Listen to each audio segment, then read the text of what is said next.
2026 की शुरुआत और एक ऐसी खबर आई जिसने पूरी दुनिया में कह सकते हैं एक सनसनी फैला दी। खबर थी व्लादिमीर पुतिन के प्राइवेट घर पर हुए एक रहस्यमयी हमले की। इस एक घटना ने अंतर्राष्ट्रीय स्तर पर माहौल गरमा दिया है। तो सवाल यही उठता है जो इस पूरे रहस्य की जड़ है।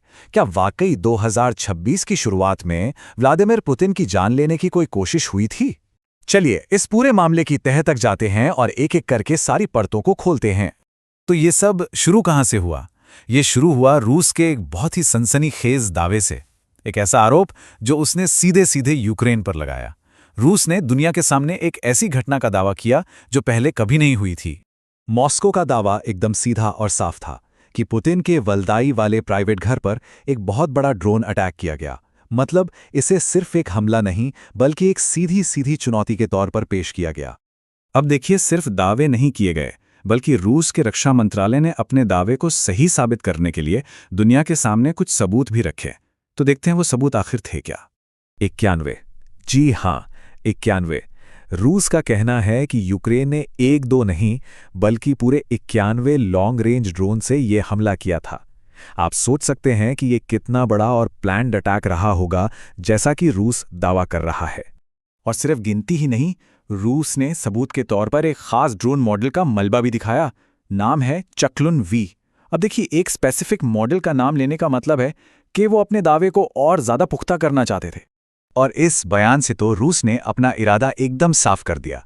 उन्होंने कहा कि ये कोई मामूली मिलिट्री अटैक नहीं था बल्कि ये सीधा सीधा उनके देश के लीडर को, उनके हेड को खत्म करने की एक सोची समझी कोशिश थी।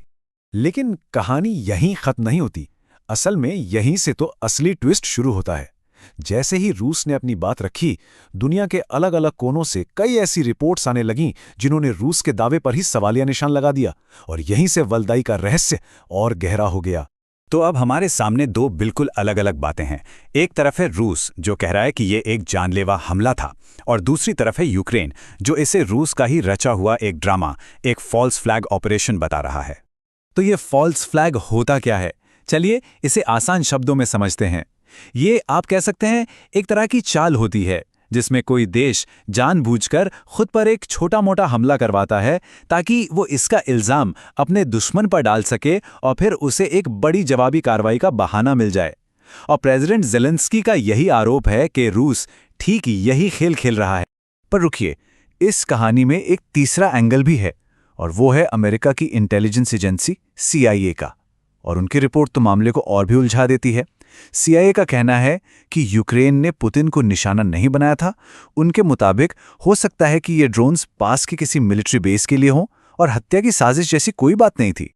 तो अब तक हमने सरकारों और खुफिया एजेंसियों की बातें सुनी, लेकिन चलिए अब सीधा चलते हैं ग्राउंड जीरो पर, मतलब वल्दाई, क्योंकि वहां के जो लोकल लोग हैं उनकी बातें इस पूरे रहस्य को एक नया ही मोड़ देती हैं। तो सबसे बड़ा और सीधा सवाल, जिस रात 91 ड्रोन से इतने बड़े हमले का दावा किया जा रहा है, उस रात वहां आसपास रहने वाले लोगों ने आखिर सुना क्या था? और बस यहीं आकर पूरी कहानी पलट जाती है। वहां के लोगों का साफ साफ कहना है कि उस रात सब कुछ बिल्कुल शांत था। न किसी धमाके की आवाज आई, ना ही कोई एयर डिफेंस सिस्टम के चलने की। रात एकदम नॉर्मल थी। अब सवाल ये उठता है कि क्या 91 ड्रोन्स का हमला इतना खामोश हो सकता है? तो देखिए, ये मामला सिर्फ एक घटना की सच्चाई जानने का नहीं है। इसके जो नतीजे हैं वो बहुत दूर तक जा सकते हैं। खासकर इस पूरे संघर्ष के भविष्य पर इसका बहुत बड़ा असर पड़ सकता है। और इसका सबसे पहला और सबसे खतरनाक असर किस पर पड़ रहा है?